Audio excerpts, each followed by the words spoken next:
A political firestorm has erupted in the U.S. over the admittance of Syrian refugees in light of the attacks in Paris.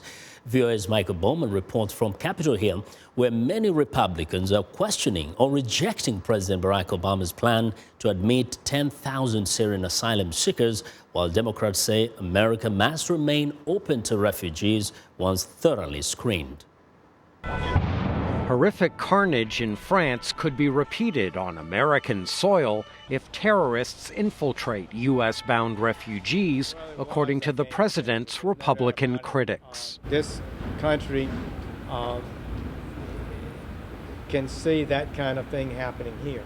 Sessions wants to halt the arrival of Syrian refugees until Congress can vote on whether to admit them at all. If you're not able to do a background check sufficiently, vet the applicants, you're not able to do that, then you're going to be admitting a certain number of people who have terrorist tendencies.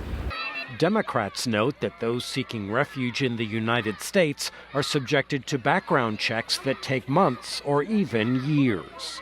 The vetting process involves many agencies. It takes a long period of time, and we do make sure that they have no affiliations with any terrorist organizations and certainly not involved with ISIL.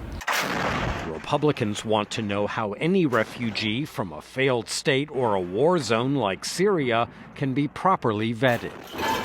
When you have a country that there's no central database to pull from, how in fact do you know what the backgrounds of these individuals are? A House Democrat says utmost care is warranted. I don't want terrorists to come here masquerading as refugees.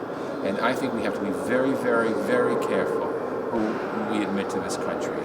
But I think a blanket slamming the door and having zero compassion whatsoever is not the way to go. Cardin agrees. We have a very open society. We're not going to let the terrorists win and change our way the way that we operate our country. The issue is gaining attention far from Washington. More than 20 Republican governors have said they do not want Syrian refugees settled in their states. Michael Bowman, VOA News, the Capitol.